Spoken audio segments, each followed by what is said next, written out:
That's why Mtura was an all-rounder, because he understood that so effectively. Mtura will be very happy to know that NUMSA remains primarily a trade union organization created to fight for the wages and to improve the conditions where we work. And NUMSA is not confused about that role, that it is actually first and foremost a trade union, but not a trade union that resides in the workplace, a social trade union, a revolutionary trade union, a transformative trade union, a socialist-orientated trade union, a militant trade union, a fighting trade union.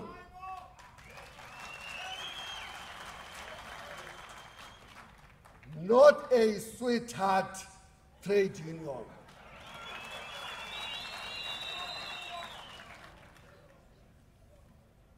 I want to emphasize this issue, comrade, of this balance. Very critical at this particular moment in our history. A union that abandons its trade unionism and the task of being a trade union in favor of big political rhetoric has no future.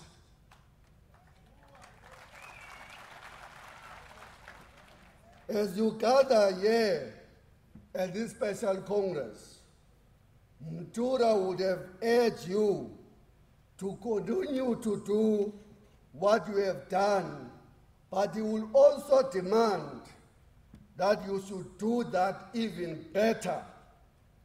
Service members, close the social gap between the leaders and the rank and file, equip the shop stewards and staff with knowledge needed to fight the battles of today.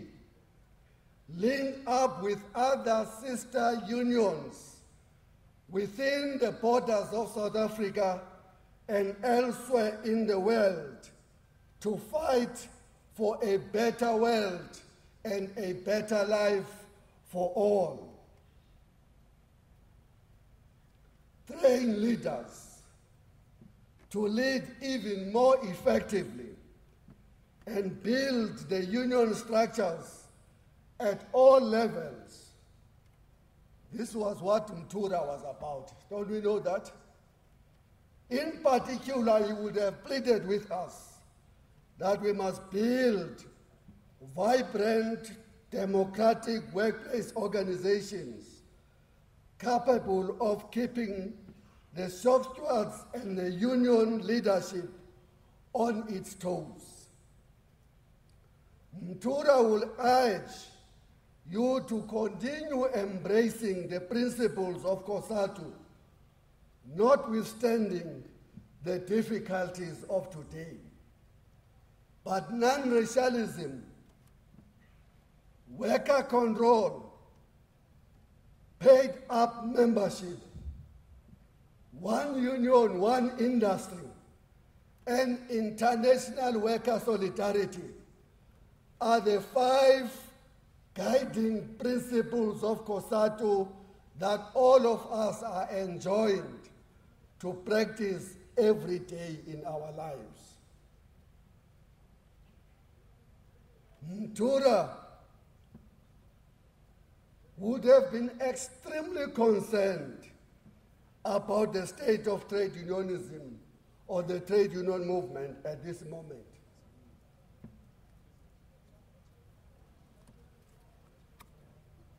You will be concerned about the possibilities of history repeating itself. This is important, comrades. Please listen.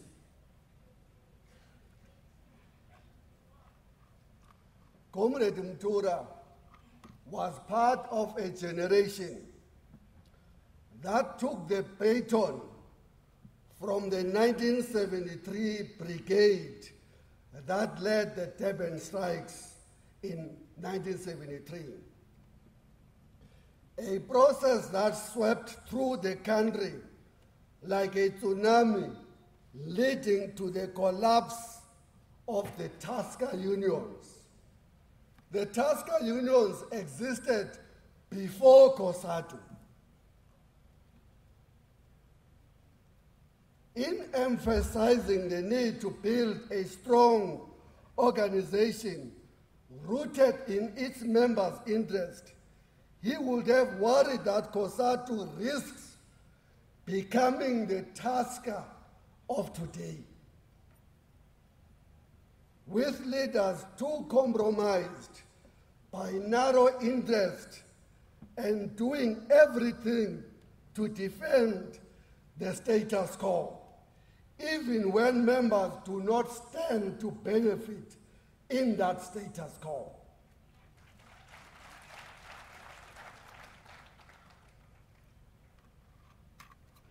You will be shocked at how leaders have abandoned the interest of members to pursue anything threatening their narrow interests. Interests that can be best served if the status quo is maintained.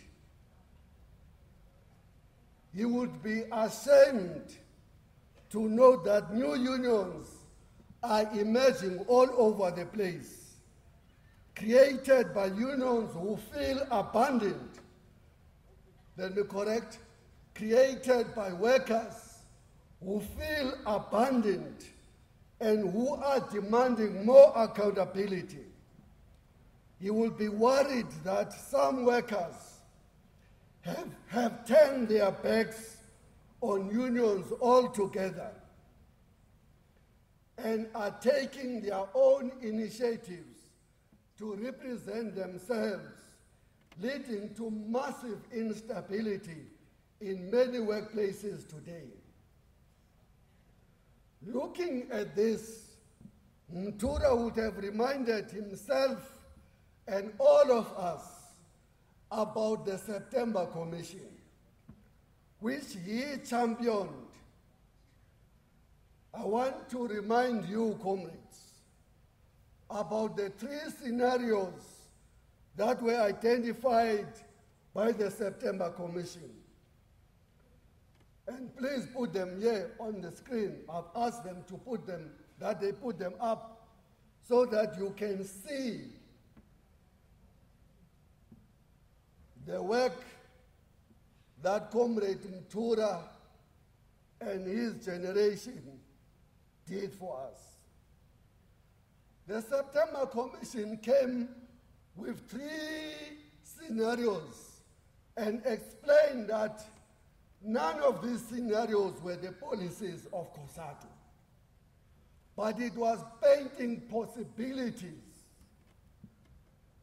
Zolani Mkiva will say, and probabilities of what is likely to happen in the future. So here are the scenarios. This is the summary. Please go back to read this chapter in the September Commission. There were 3 scenarios: the desert, Skorokoro, and the pap and frisk and gravy. So it looked at point number 1 on what is likely to happen under each of those scenarios in relation to economic development.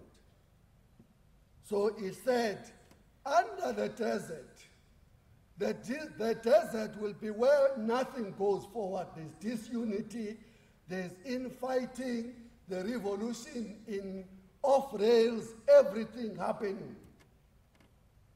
So it says, under that scenario, there will be economic stagnation. He said, under the Skorokoro, where there is a mixture of both prosperity and desert, there will be some growth. And under the pep and place, which is the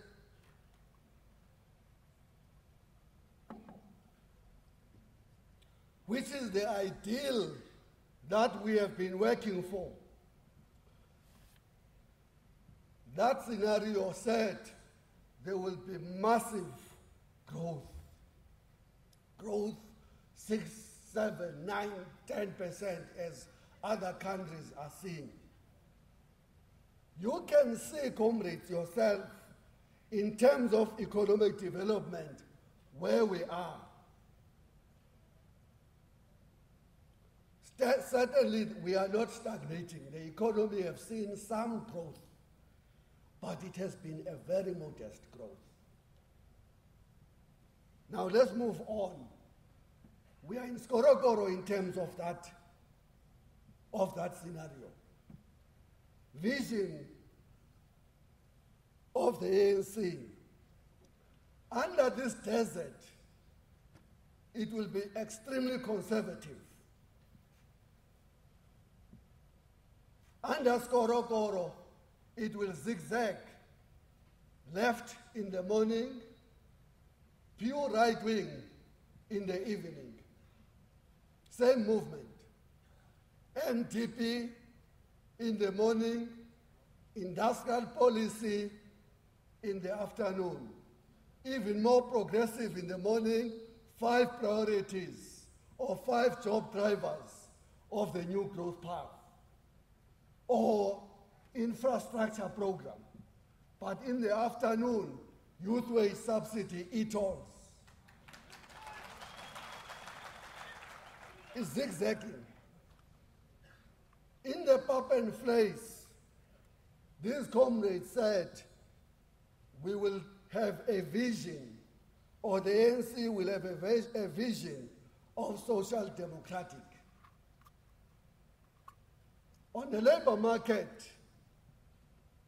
these comrades, Mtura and his comrades, said there will be job losses under desert. There will be increasing unemployment. Under the Skorokoro, there will be a 2-tier labor market system. Labor market where you in the big bargaining councils form part of, but millions of workers outside the protection of those bargaining councils, employed by the labor brokers and so forth. Under the pap and place, there will be job growth, wide range of jobs and workplaces.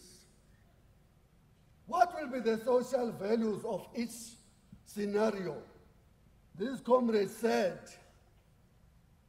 if there is a desert, meaning there is a crisis in society, the likelihood is that there will be intense class struggles. Under the Skorokoro, they said there will be social fragmentization and there will be rise in ethnicity or regionalism.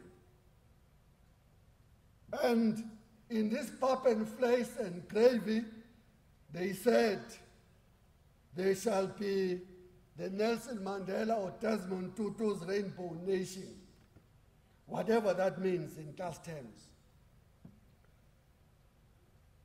What will be the posture of the employers under the desert scenario?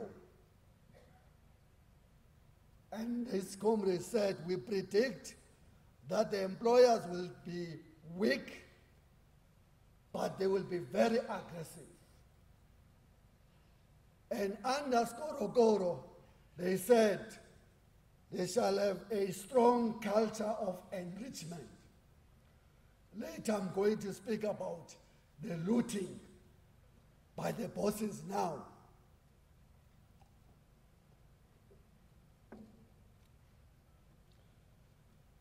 Then they speak about the workers.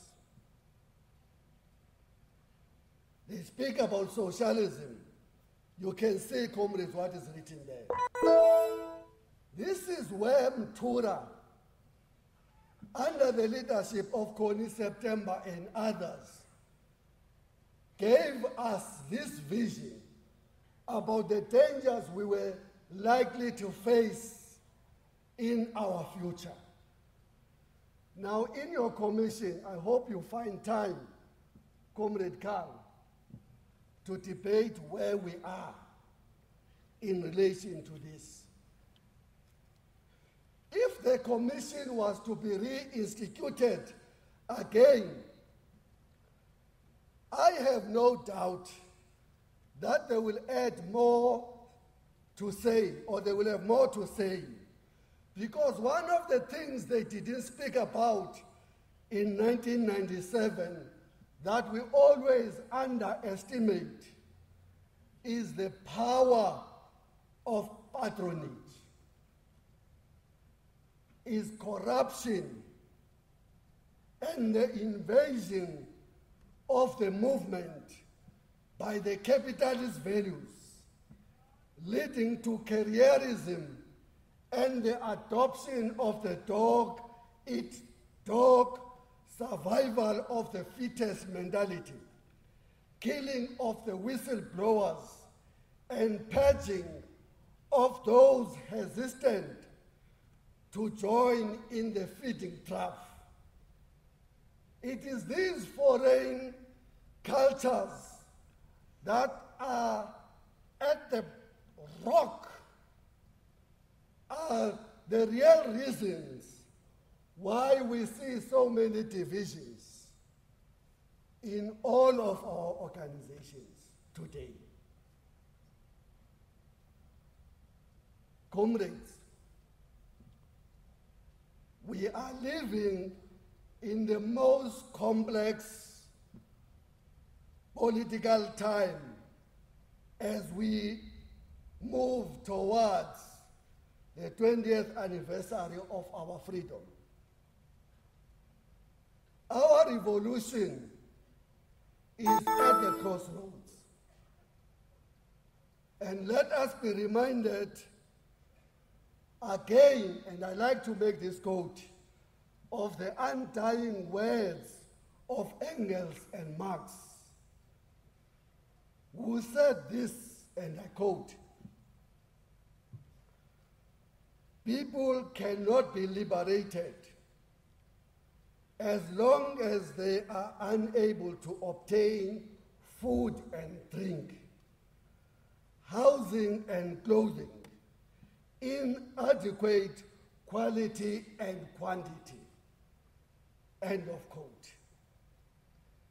But then Engels takes this even further, and I want to quote him, and he says, "Democracy will be quite useless to the proletariat if it were not immediately utilized as a means of accomplishing further measures directly attacking private ownership and securing the existence of the proletariat."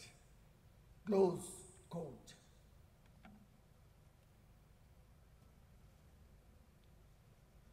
In recent times, we have been over and over quoting two African intellectual giants, which, as we remember Mtura today, I want to quote again. We must repeat this, and I'm saying here, comrades, during our times when we used to have culture desk in all of our unions, this verse in this Bible would have been one of those verses we will ask them to do poems around, to create songs about, and to repeat them in chanting slogans and so forth.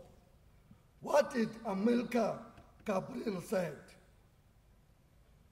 Always remember, always bear in mind that the people are not fighting for ideals, for the things in anyone's head.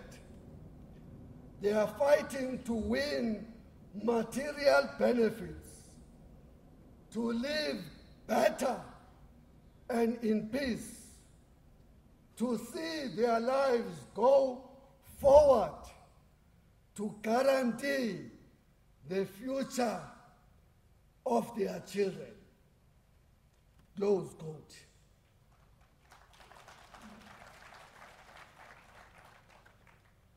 Frantz Fanon have this to say about the post-liberation movement scenario. Let me quote him. The unemployed men, now in our today's language we'll have to add, and women, who never find employment, do not manage, in spite of public holidays and flags, new and brightly colored though they may be.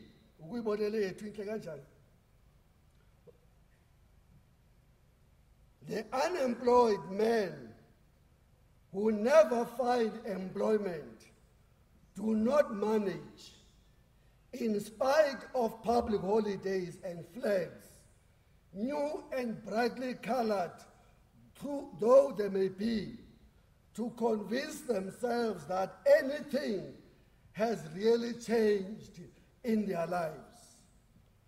The bourgeoisie who are in power vainly increase the number of processions. The masses have no illusions. They are hungry, and the police officers, though now they are Africans, do not serve to reassure them particularly. The masses begin to sulk. They turn away from this nation in which they have been given no place, and begin to lose interest in it. Close quote. As we were celebrating and mourning the life of our international icon, Nelson Mandela, we witnessed something unheard of: the booing of the President of the Republic of South Africa, and the deafening, ululating in salute of what we can only describe as the symbol of imperialism, Barack Obama. Jesus.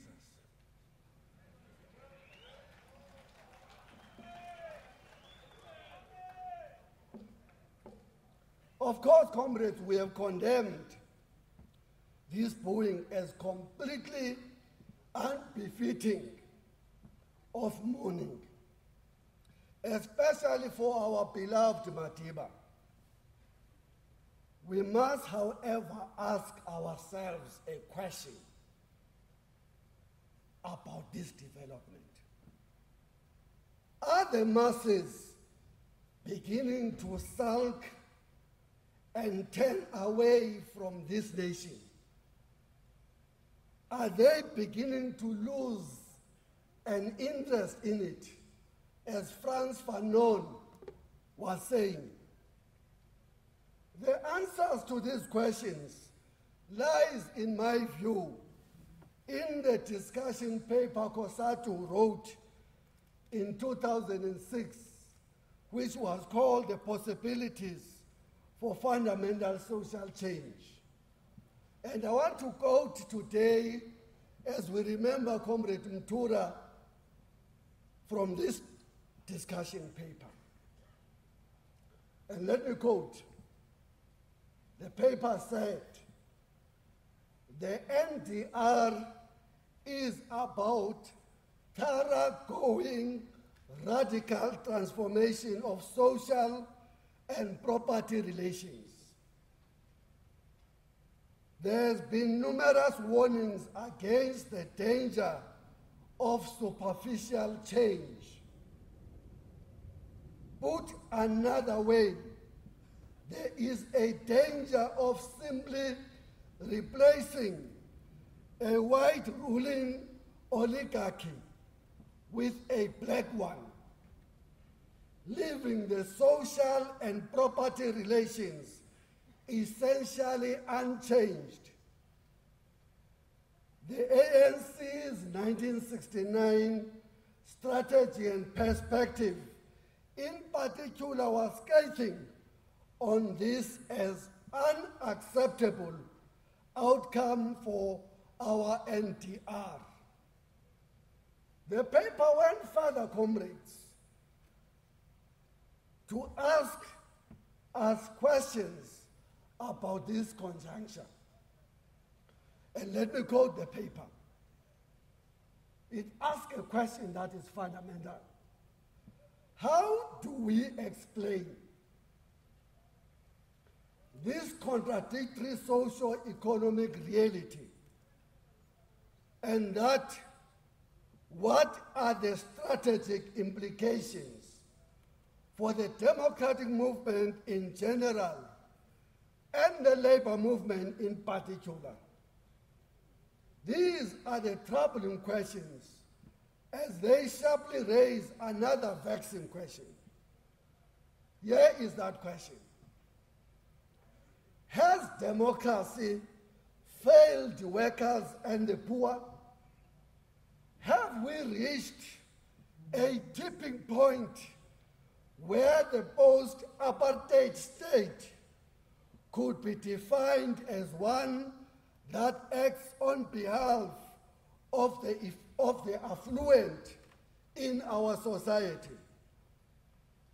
How do we account for these sharp differences in perspective about the economy and our society within the alliance, as if we are coming from different planets? What is the weight of the working class politically in South Africa? And how has this allowed the apparent pro-capitalist bias? What steps do we need to take to assert the working class power that is proactive in determining a readjustment of resources in our society? Finally, what is the value of our democracy to the working class?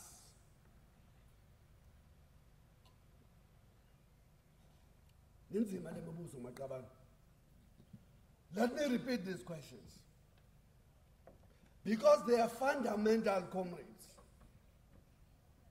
Because answering those questions honestly will then tell you about what is the state of our revolution today. Has democracy failed the workers and the poor? Have we reached that tipping point where the post-apartheid state could be defined as the one that acts on behalf of the affluent in our society? This is what must preoccupy the thoughts of the working class today, and I hope that in your commissions, in the memory of Mthuthuzelithom Umadiba, you will give yourselves time to try to answer these questions. As I was writing this speech yesterday, a song played from a group that is called Bumbana, which asks a fundamental question.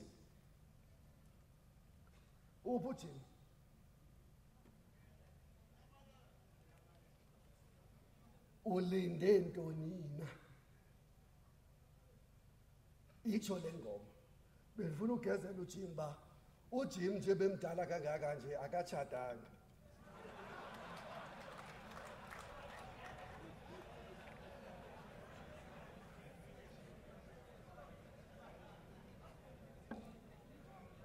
Uba utata mebesaphila utata uMazenjane bezawuthi uba kayijonganga kakuhle le nto uzoba nguvarlos nje. Ulinde ntoni na? Sibuza kuthangana ulinde ntoni?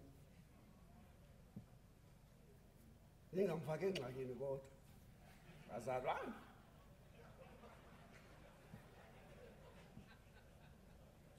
But the question we must ask to the working class, if the situation is as we're going to describe today, Mtura would have asked that same song from Bumbana, Nilinde Ntoni. We have always used the conditions of the working class to influence our political posture. What are the conditions of the working class and what do they tell us today? Let me speak to the crisis, the triple crisis of poverty, inequalities, and the deepening inequalities. Firstly, comrades, we must always not make the mistake that the ultra-left make. We are not the ultra-left. We are not the spectators in this struggle. We have had both our legs and our arms dirtied throughout the past 19 years and throughout our lives in the effort to ensure we build a better life for all. And when we make the advances, we acknowledge those advances as ours, not anyone else. So we're not going to paint a picture. Oh, nothing have happened. It's even better to have been living in a South Africa before 1994.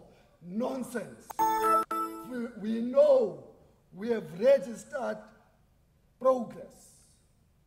And we must always sing praises about that progress, comrades.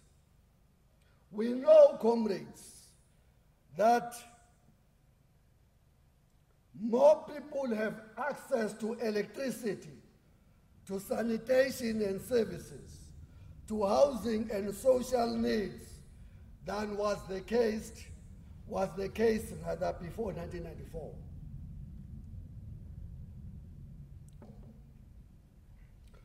Despite problems with the quality of service and the two-tier education and health system, including the commodification of the basic services, but we know that access to both education, health, and other basic services is better than it was before 1994. The state provisions of social security, now to more than 15 million people, have rescued many families from absolute deprivation and abject poverty. These are our strides. These are our victories. This is what we celebrate a lot of times in our meetings. But having said that, comrades, we have to be more frank in declaring that democracy has so far benefited the previous ruling classes more than it benefited the primary motive forces of the liberation struggle. That's the reality. We made this conclusion together with SABC in 2004 and 5 when we were celebrating the first decade of democracy. And then we declared that the second decade of democracy in economic terms must benefit more the workers and the poor. You remember that?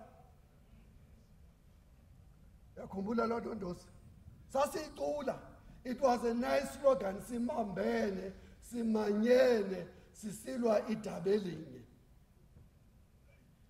Whoa! We're moving towards the 20th anniversary of our democracy.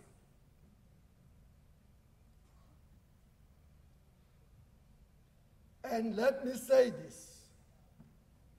As we celebrate that 20 years, I have no doubt, no fear of any contradiction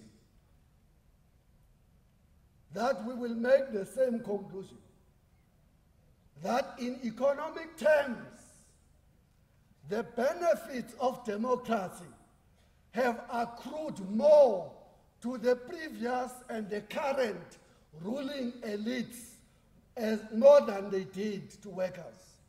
Thina saqhuba nje imfazwe as the leading detachment of the working class. Kodwa the benefits of our sweat, our tears, our death, our detentions, our torture benefits more the other side. This is at the core of the divisions, comrades, today. Forget about all this other nonsense. This is what is creating the divisions. Mtura, if he was going to listen to these things, comrades, just listen to the statistics. I didn't have time to put all of them here. But listen to this. In 1995, youth unemployment stood at 38%.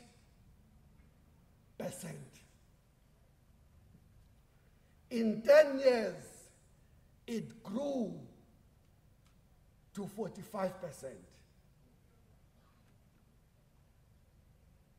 In 1995, the overall unemployment rate was 31%.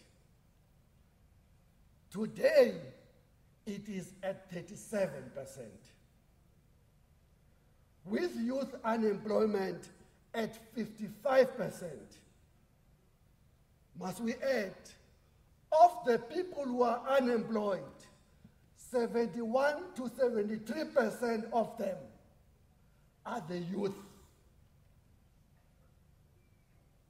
In Sada, where I come from, the unemployment rate is somewhere in the region of 60%. Generally, amongst Africans in their townships and in their rural areas, unemployment rate last year was sitting at 45% plus. Hold on. Hold on, comrades. Employment is the most important weapon in our struggle against poverty. If you have these statistics, then you don't have some challenge, as some in denial usually say. You are sitting on a crisis. As we usually say, a ticking bomb waiting to explode any moment. As we say, that ticking bomb is beginning to explode everywhere in our townships.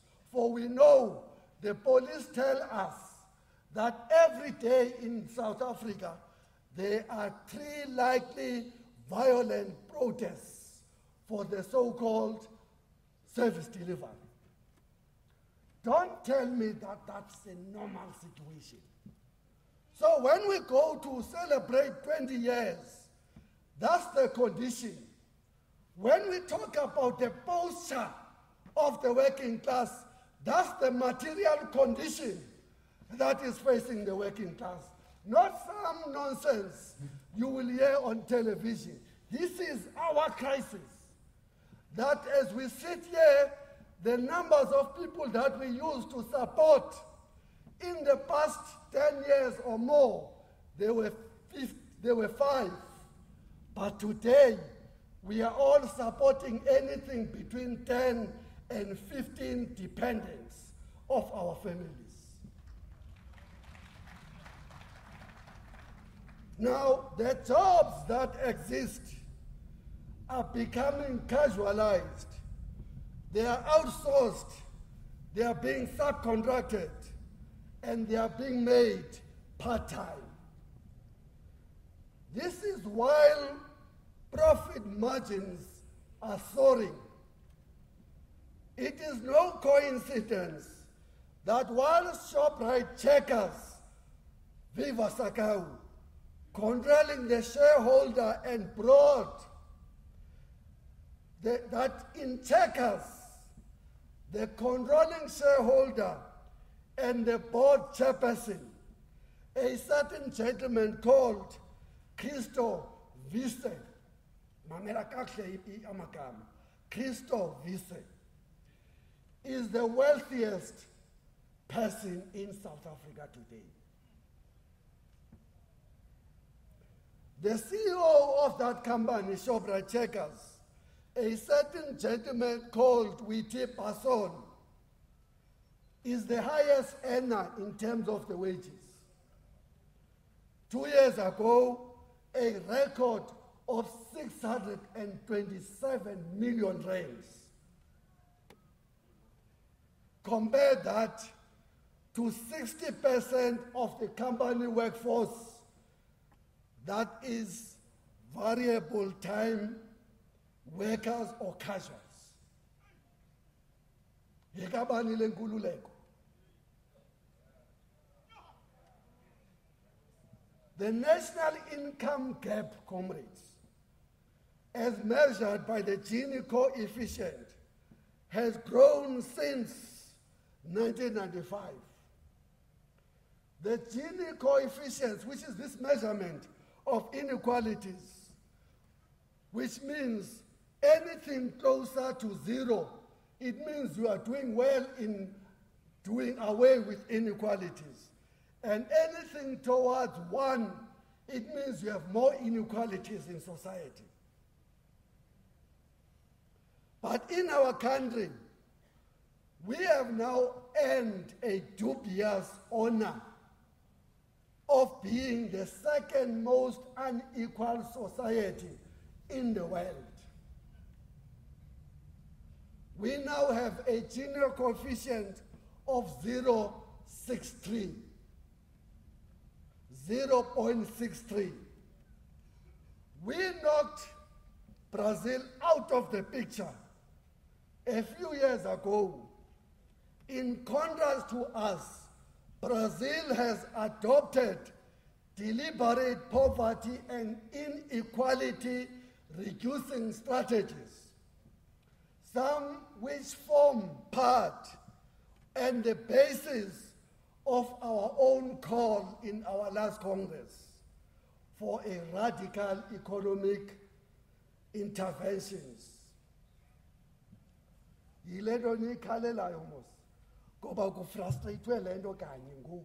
Cosatu is unable to take that thing forward because it has been paralyzed by the divisions manufactured by the leadership. To translate the levels of inequality in practical terms, let's consider these things, comrades. Here are the figures. Let's consider that each of the 20 highest paid directors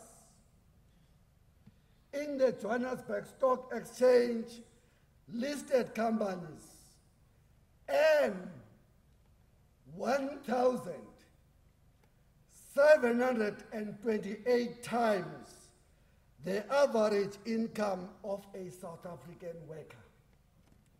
1,728 times. Hekabani lenkululeko.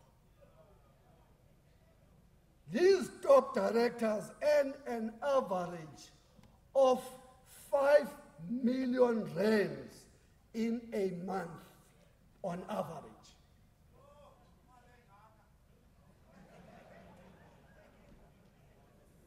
This is happening whilst half of all employed South African workers are earning less than 3,500 rands a whole month.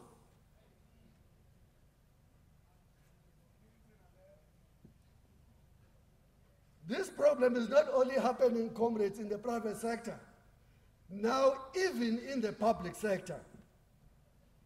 The CEOs of these state-owned enterprises are earning 300 times above the salary of an average worker.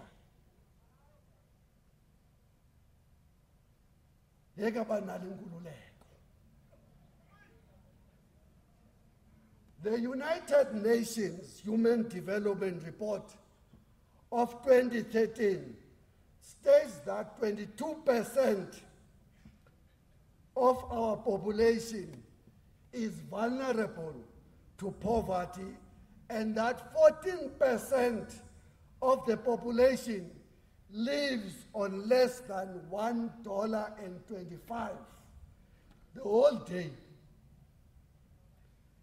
The Freedom Charter is clear, comrades, that in a democratic South Africa, no one shall go hungry.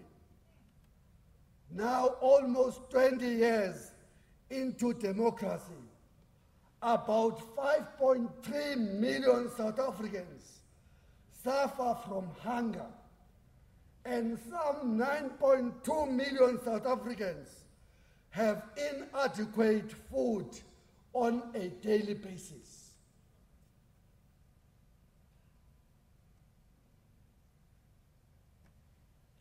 Don't ask me where the divisions come from, comrades. Nansinto. This is where they come from. In the last election campaign, we committed ourselves to the concept of decent work.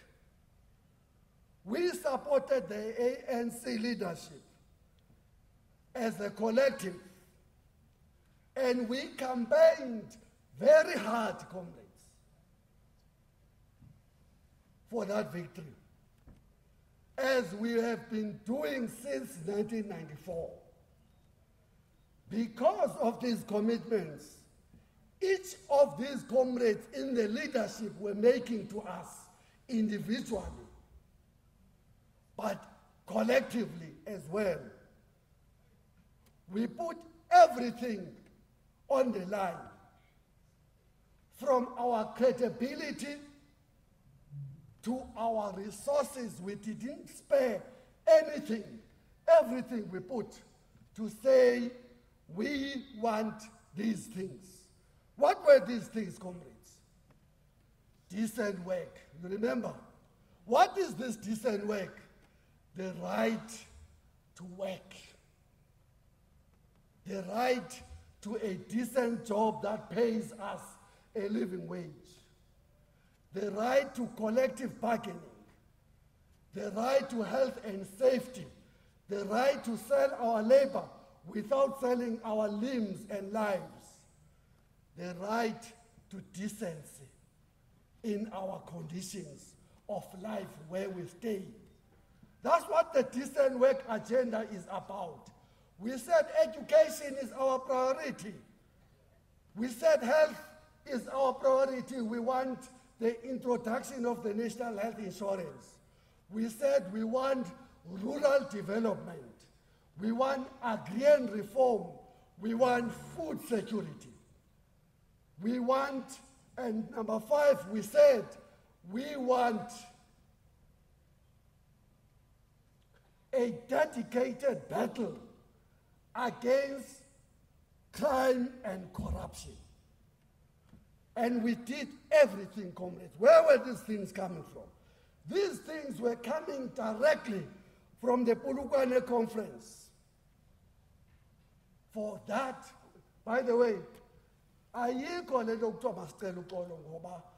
we brought this leadership to the country, that collective.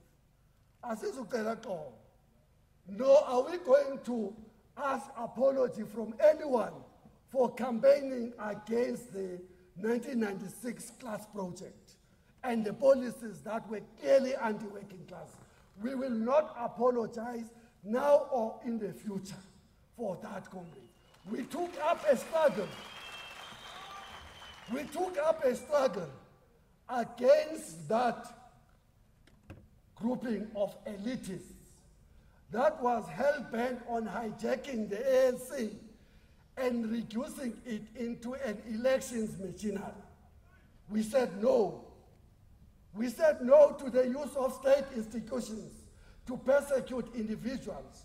We said no to state shenanigans being deployed to deal with individuals just because they have ambitions for higher offices. We will not apologize for that. No. This leadership too, we elected all of them. We rallied behind them precisely because they promised us. They made a commitment to us in private and in public that they will pursue the 5 priorities. Because we believed them, we did everything that we should do to ensure that the ANC wins in the 2009 elections. What's wrong with that? Eh? It can't be then us now who must account for the mistakes of some other individuals, comrades. We did what we should do. Even at this moment, we will do whatever it is in the best interest of the working class, full stop. And for that, we will not ask permission. We will not ask permission from the union buildings or from anywhere else, because we know we belong to a class. We are a class in our own. Full stop. We are a proletariat, comrades. This is what Mtura was about. Mtura was not a beke makabane. Elithetha le ekseni emva kwedinara says something else. He stood firm to take the mandate of the metal workers in the federation and everywhere else in the country. But let's say this, comrades.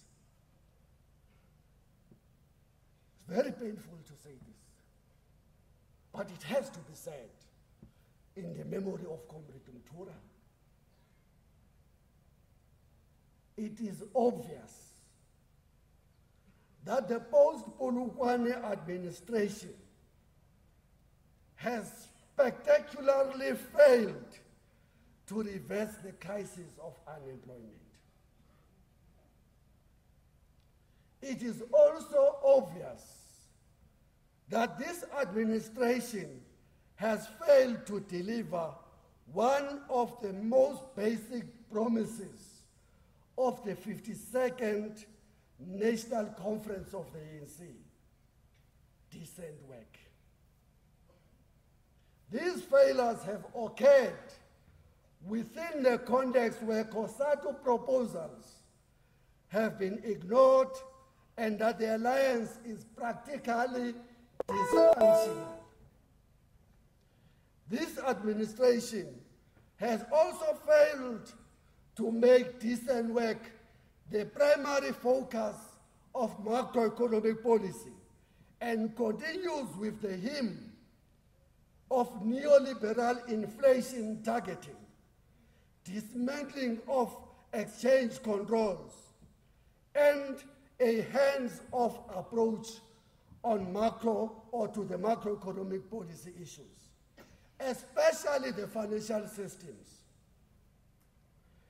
The difficulty in dealing decisively with these obvious aspects of poverty lies in the fact that the underlying colonial and capitalist power relations in the economy have not been transformed.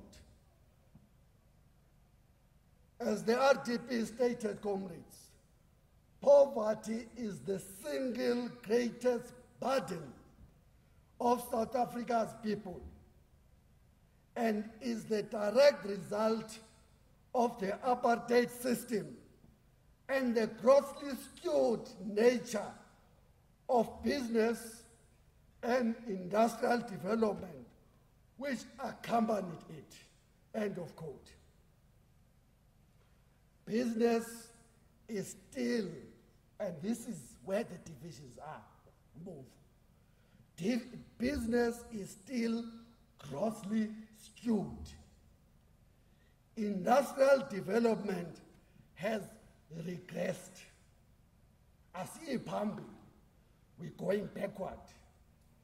Estimates are that black people own only between 13 and 16% of the agricultural land in South Africa.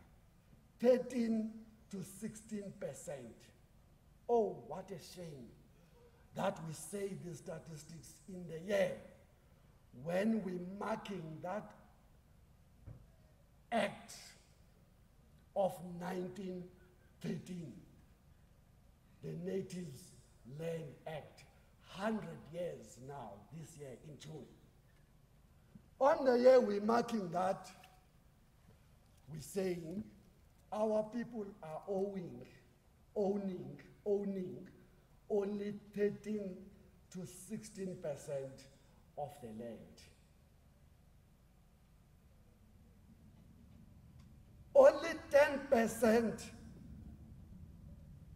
of the 30% land earmarked for land restitution has been transferred to black farmers. Only 10%. The target was 2014, we will be at 30%. We are now at 10%.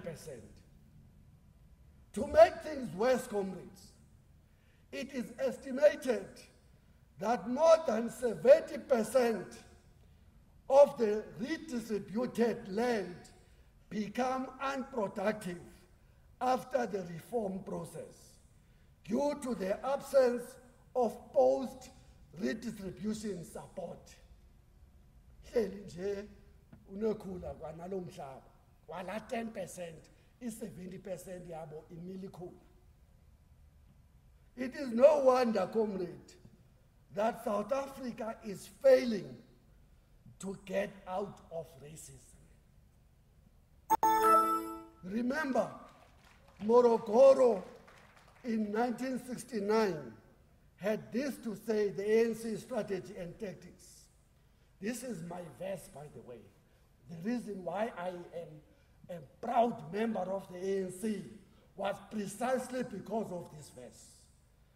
The ANC said in 1969, and I quote, "To allow existing economic forces to retain their interests intact is to feed to the root of racial supremacy and does not represent even the shadow of liberation." Go to the farm workers and ask them this, comrades. Go to the workplaces, your own workplaces, even with your powerful union. Just think about how much more in the weakly organized workplaces or where unions do not exist, because in South Africa, unions only represent some 33% of workers only. Talk to those workers about the root of racism. Talk about their daily experience of being abused, exactly almost in the same fashion as they would have been abused before 1994. Come back and talk to us about these root causes, that this root